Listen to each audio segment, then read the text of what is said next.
What's up, War Rapport family? We are back with another great edition of Building Rapport. Today we have a very special guest, second-year head coach of Auburn Football, Bryan Harsin, joins us. Coach, how's it going? Yeah, glad to be here. Our coaches right now are in the middle of spring recruiting. Players are getting a few weeks off, just finished up finals, and we are gearing up for our summer workouts and just getting all those plans put together right now. So this is a great time. This is a chance for me to get out and do some events and go do some speaking. And I've had a chance to be with Bruce Pearl and some of our other coaches. So this time of year is really just about, for the players, getting a chance to kind of relax and then get their minds right for what's coming. Coaches get out there and see the high school coaches and the future players for our program. And then for myself and some of our staff, just getting out and building relationships and connecting with all of our fan base and people that support our program. And it's been fantastic. And looking forward to getting our guys back here in about 10 days and getting the work in for the summer with them. And then our camps are coming up. So we're going to have quite a few things happening on campus as far as just recruiting, camps, and official visits, unofficial visits. So looking forward to all those things. Coach, I want to start by asking you about something you indicated when you came into Auburn, and that was that there was a much-needed culture change. We've talked to some players in and around the program. It seems like that's going well. Can you talk about what you guys have done over the past year and this offseason to help build culture? Yeah, well, one of the things I think just that word culture in general, I think when you say there's going to be a change in culture, I think the first thing is that just assumes that everything has to change. And there's still a lot of positives that Auburn football has had and that we don't want to change, that we want to continue to build on. The tradition, the history, former players, what this program stands for. I mean, one of the things that I really believe about Auburn football, and it has to do with that creed, is that work hard work, and that the players in this program, past and present, love to compete, and that's a part of who we are. So from that standpoint, that's what we want to build on. To me, it's not so much culture, it's about environment. It's about what you create each and every day. It's about what you emphasize and the things that your coaches, players, myself decide are going to be important to us. And, those are things that we're trying to emphasize daily. Those are the things that are going to get us where we all want to go, which is really just having a successful day and then doing that again and trying to build that consistency in our program day in and day out, which will translate into everything we do in the classroom, off the field, on the field, and certainly on game day. So it's really about that environment. The culture comes from what you do every single day. And if you miss days, you can talk about, hey, this is who we're going to be. But if you don't do that, or you miss days, or you're inconsistent, then you're not really creating the environment to have that culture. And so that's where we talk about 1-0. That's where the 1-0 really comes from, is just when we wake up in the morning, we got to start over. We got to prove ourselves again. And we got to do certain things to make sure that the environment that we're creating every day is going to help us create the culture that we all feel is going to help us be successful.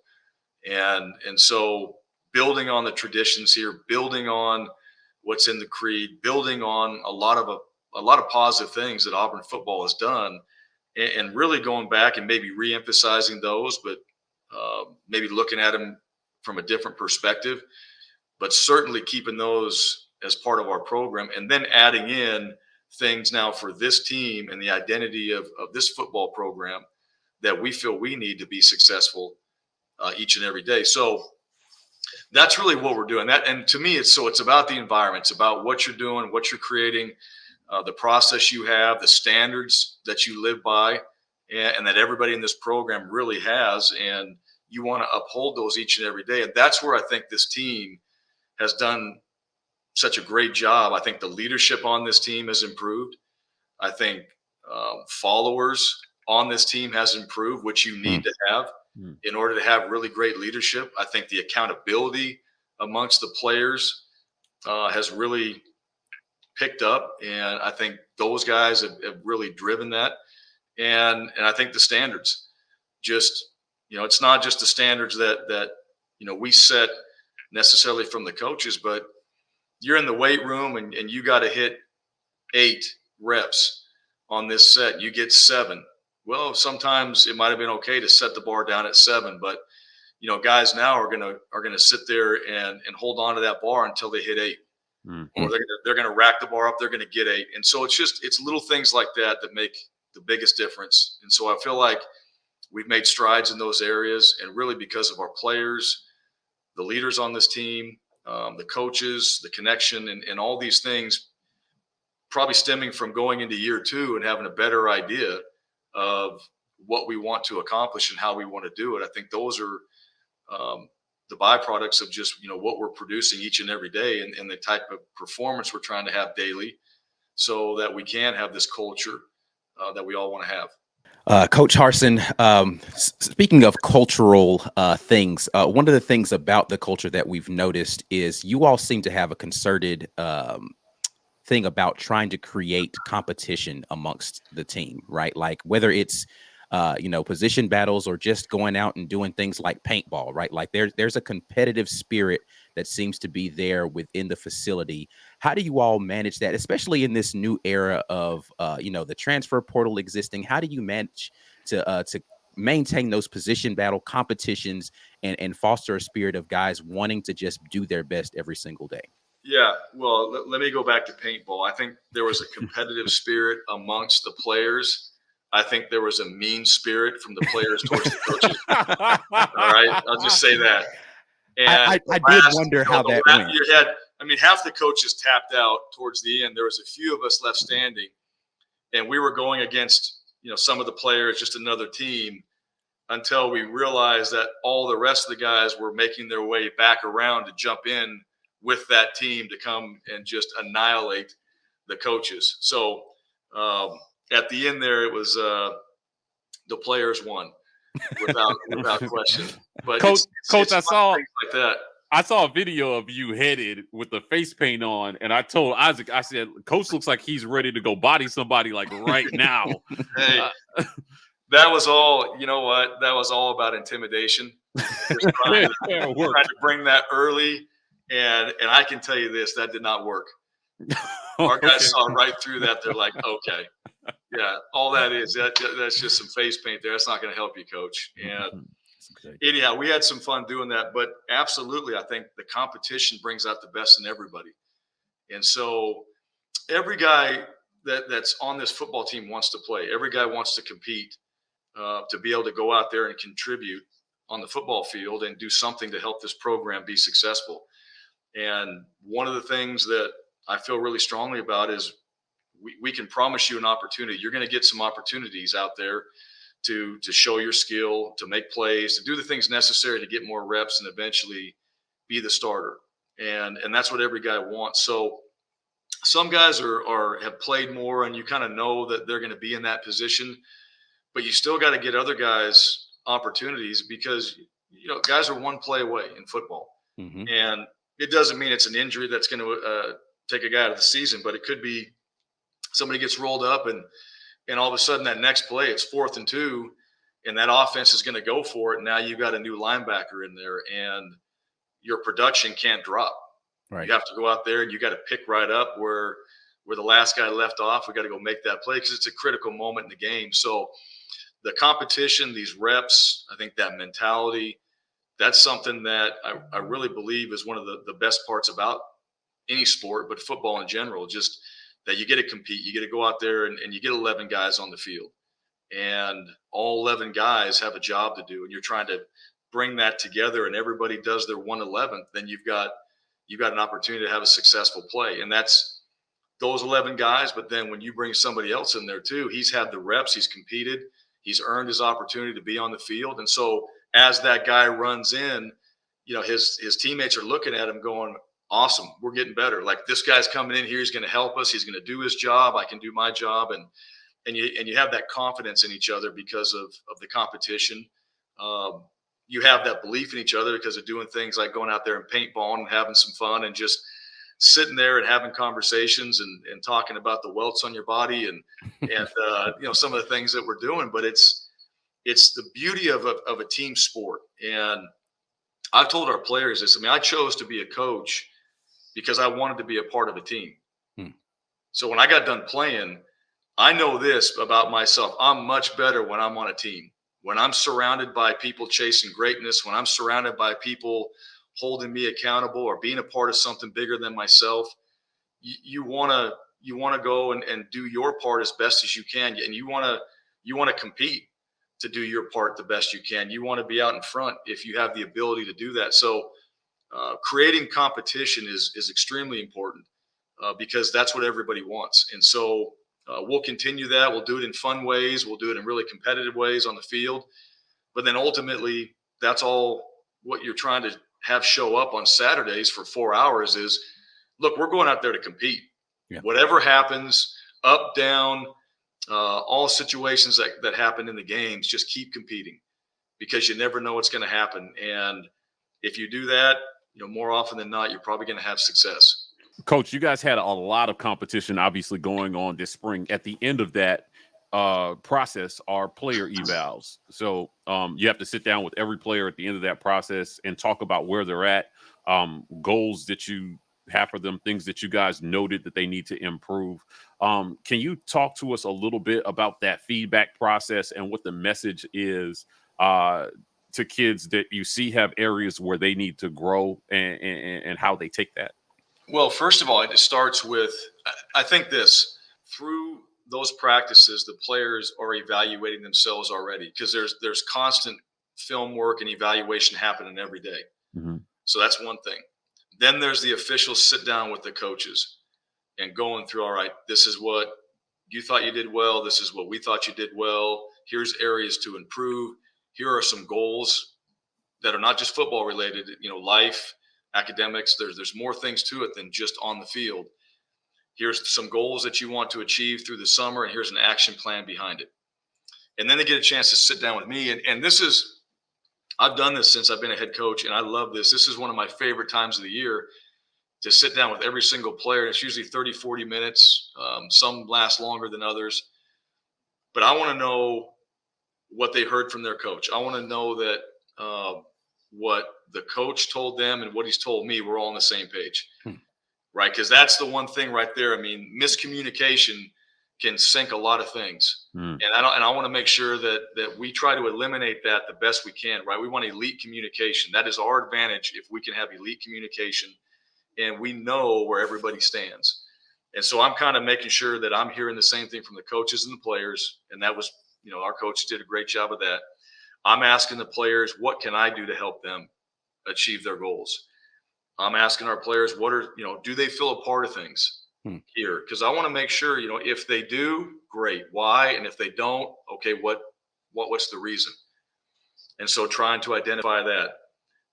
And then just talking about their summer plans, what they're doing, what are the goals they want to achieve? Who are leaders on this team?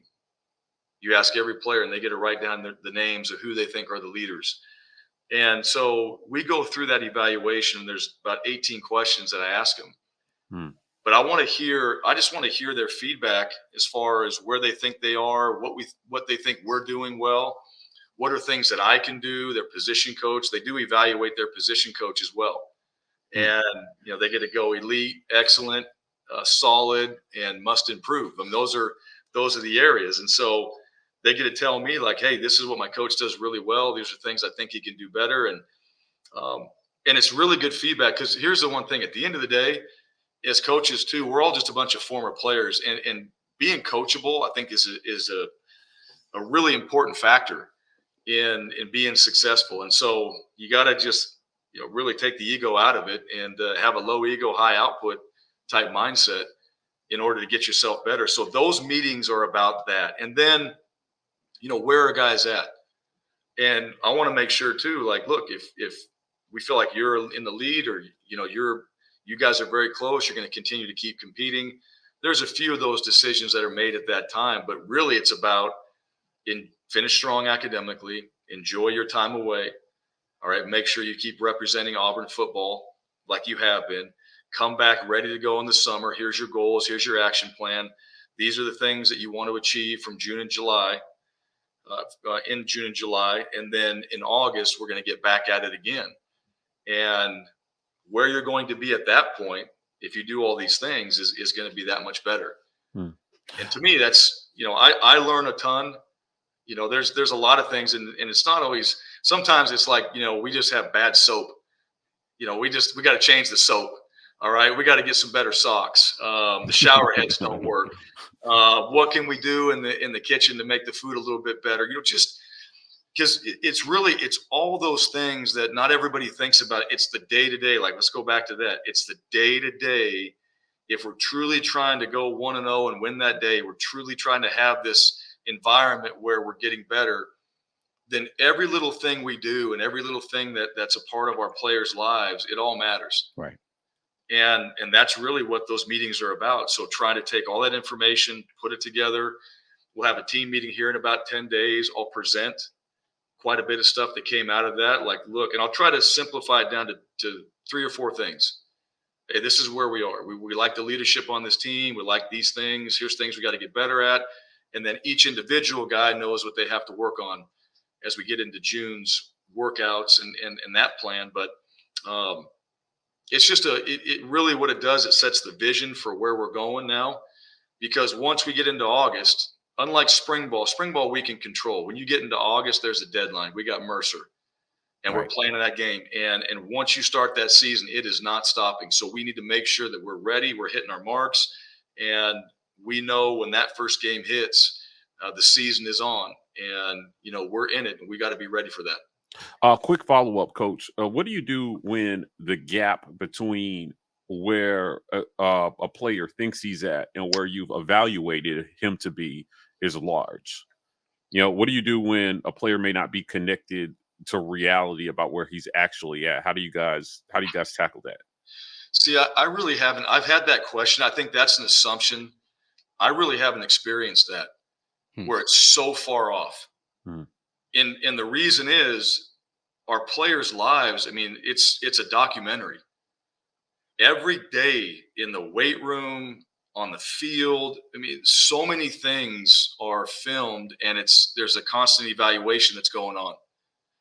And so I think our coaches do a great job of, now there's definitely going to be some different views of where guys think they are, but usually that stuff gets worked out as the practices are happening, as spring ball is getting through those practices, and you're making your way through those 4 weeks that we had this year. I mean, that stuff is being talked about, communicated. There's one-on-one meetings that are happening, because it doesn't just get to like after the 15 practices, now we go back and it's like we were so far off and not on the same page.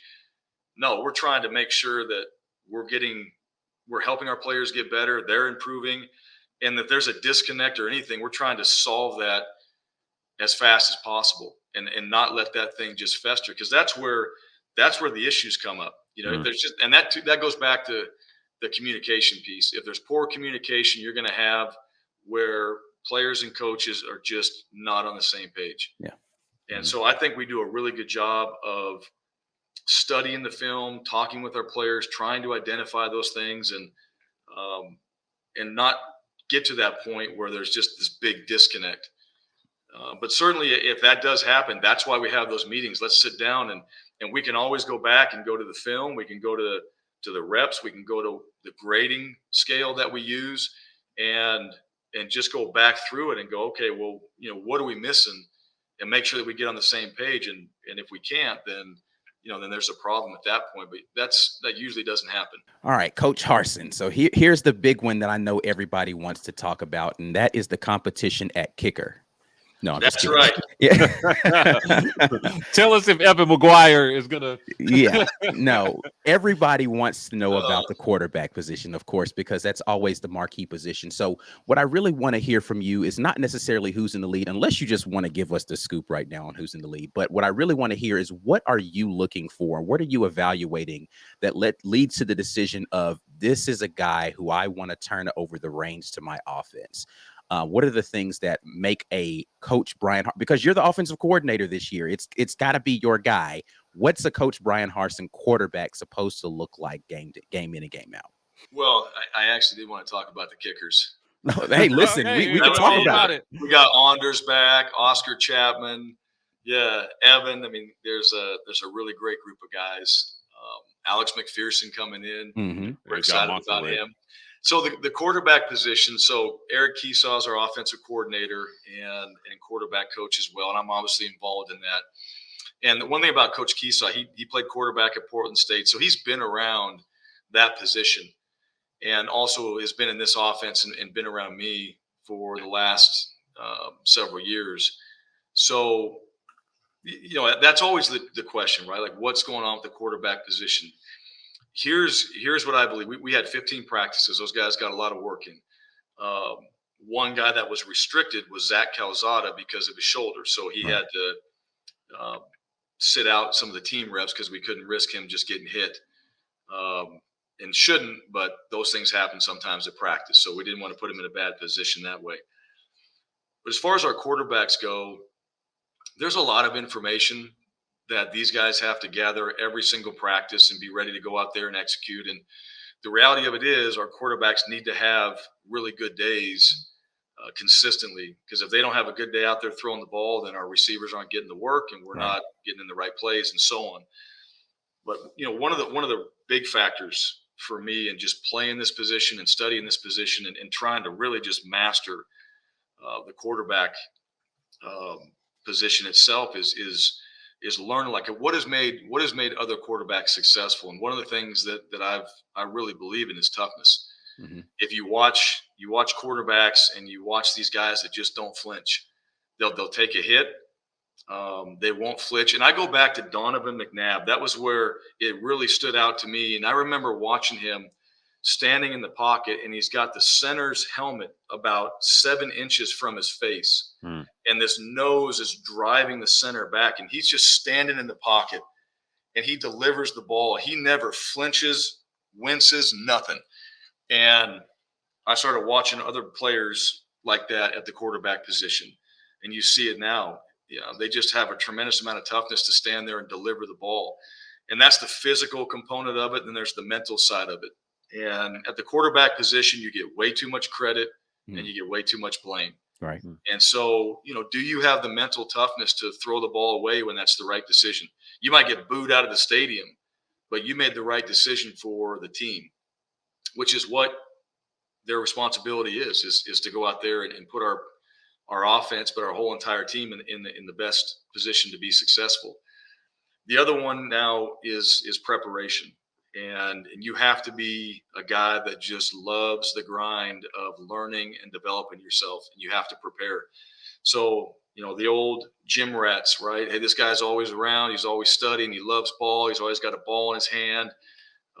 Those guys are going to be the ones that prepare. Those are going to be the ones that sit there in the film room and during the lonely hours just studying what we're doing, and then maybe even someone else to help better their game. Decision making, gotta have it. You know, we all know that there's going to be some decisions that are made that are going to be questionable. That's going to happen. Defense is going to get you sometimes, but you got to make really solid decisions consistently. And so that goes back to repetition. It goes back to having yourself prepared. It goes back to just constantly knowing what we're doing and trying to stay one step ahead. And so really being around the coaching staff and just seeing where we're headed. The last one's accuracy. And this is one, you know, you get to this level, this is where I think these quarterbacks that are excellent, they separate themselves and they become elite with just the accuracy piece. And watch the NFL and watch really great throwers. They can place the ball exactly where they want it. And it's amazing how they do it. And it comes back to just, their fundamentals and consistently working on their footwork, their lower half, their core, their upper body, their wrist, their eyes. There's so many things that go into just being consistent and being an accurate thrower. So those 4 things has always been the foundation of what I believe you have to have in your quarterbacks. And then the last part is leadership. When you can do all those things, when you can play that position, you can go out there and lead. And everybody does it different. There's some raw guys. There's some guys that are quiet, lead by example. That's always how it is on every team, not just at the quarterback position. But you got to have those qualities. For me, I believe those qualities are what separate guys that I've coached and have helped the guys that I've had a chance to coach at that position really be successful. So, those are things we've emphasized with our guys. And then it's hard to get all the reps you want when you got 4 guys going. And so at some point, they're going to have to do a lot on their own. And then we're going to have to really wind down and get to the top 2 as we get in fall camp and let those guys get as many reps as possible before we go out there and play. I got to say, Coach, it's not an enviable position because this is probably the deepest quarterback room I've seen at Auburn in a while. And you all have, I know, some tough decisions ahead of you. So definitely looking forward to seeing whoever takes the field as QB1 will have won it, I think, legitimately. That's a credit to those guys in that room, though. And I'll say this about that room. What I do appreciate, those guys truly understand they can only control what they can control. They get the reps that the coaches give them. So, but they're teammates, and they help each other out. They have discussions in their position meetings about what they're seeing, maybe some of the things they did, why they did it, and then they go out there and they compete. And they do a great job of connecting with the other players. I think they're getting better at that. So that group, those are leaders on this team. They're also helping each other out, but they're also competing. So there's a lot that goes in, and that's part of that mental toughness of just being in that room and knowing, like, I want what's best for the team, but I want to be the guy. Right. And every one of those guys, I've been so impressed with that room, and Coach Keesaw has done a great job with them. But I really do. I'm excited about our quarterback room. I'm looking forward to getting them back. And I love their attitudes. I love those kids in there. And now, may the best man win. They're going to compete for it. But, they're certainly doing everything they can to help our team also be successful. Coach, former Auburn quarterback Chris Todd, friend of the show, he's come on a bunch of times. In 2009, he missed spring because of a shoulder surgery. And then came back in the summer and essentially won the job in 8 practices. And probably one of the more remarkable feats. I think a lot of people had counted him out, but he talks a lot about the line between, like you said, there can only be one guy. And the line between being a good teammate and still wanting to be the guy. Like, hey, we're cool, but I'm going to be the guy. How do you do? Is that something that you actively have to manage? Like, or do the players just kind of work that out amongst themselves? Because competition is great, teamwork is awesome, but there's only one quarterback that hits the field, and they all want to be that guy. Yeah, I think it's one of those, especially at the quarterback spot. I think that works itself out a little bit.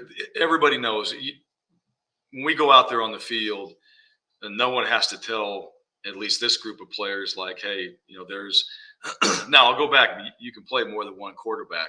All right. So it's good to have that competition because you know what? Look, you want whoever that next guy is, if you have the starter, whoever that next guy is, I mean, like we said before, you're one play away and you got to go out there and produce. But I think those guys understand that they're focused. When they step on the field, they're competing. They want that spot. They want all the reps. They want to be the guy. We do sometimes in 7-on-7, we do a drill we call make it, take it. And as long as you're completing passes, you're staying in. Oh, okay. And so those guys, when we get to that, now there's a lot of checkdowns that are going on at that point. Don't mess this up, Tank. Better catch yeah, there's some gamesmanship to it also. but it's, that's a way to compete. That's a way to say, look, I'm staying. If I'm starting it, I'm staying. I'm going to try to get all 16 reps. Usually doesn't work like that. Something happens and the next guy's in. And so, that's the fun part where they get to compete and, make no mistakes about it. I mean, it's a competitive room. It's definitely a group that they know they want to help each other. They want our team to be successful, but those guys want to be out there on the field playing. And I can say that about every other room too. Yeah. When those guys walk in that room, look, we're teammates, but I want to start and I want to be on the field. And I think that's like we said before, I mean, that's the competitive side that you want from players. And you want to have a cohesive team, but you want to have guys that are highly competitive. And, you got some guys out there that just, they want that ball. They want to be on the field. And, those guys are going to do whatever it takes to make sure that they're prepared and ready. And all that does, that just makes everybody better. It's that iron sharpens iron. Yeah. And the more you have from every player on your team, that mentality, the better your team's going to be, because everybody has to raise their level of play. Everybody has to raise their standard of how they're going to go out there and show up for every practice. I saw that through spring. And, we got a long ways to go, but I do know we have guys on this team that they want to be out there. They want to play. They know they can play, and they're bringing other guys with them because that's going to help our team, but they're extremely competitive. And so that room will continue to compete all summer long. It's going to be that way all the way until we make a decision. And I'd anticipate, whoever that backup is or third string guy, they're going to keep competing too, because they know, hey, I'm one play away. And when I get my shot, I want to go out there and, like 7-on-7, make it, take it. I want to stay in there and play as long as I can. My favorite player quote of all the player interviews we've done came from Jay Fair when Isaac asked him, hey, who's the lockdown defensive back on this team that you compete with the most going up against? Jay looked right in the camera, coach, and said, honestly, guys, it doesn't matter who lines up there. I'm skating on everybody. Yeah. I think that's such a great attitude. It is. And but you know what? You probably ask one of those guys on the defensive side. They're like, just pick one. We'll lock him down. Yeah. All right, for sure. I've always, we talk about this for guys, like the one-on-ones. So we have a 5-minute period of one-on-ones, and sometimes it goes a little longer, but that's a competitive period. And it is just straight up, all right, you versus me, man coverage. And those guys are going out there to run the routes, cover, and the quarterbacks, this is his opportunity to make some of those more difficult throws and really push the envelope. But that is the mentality. That's how it should be. Like, you're confident in your ability, but also, Jay's a guy that I thought did a really good job this spring. And he learned a lot. He's only going to get better going into the summer, and he's going to be a guy that we're looking forward to seeing what he can do in fall and how he's going to help us.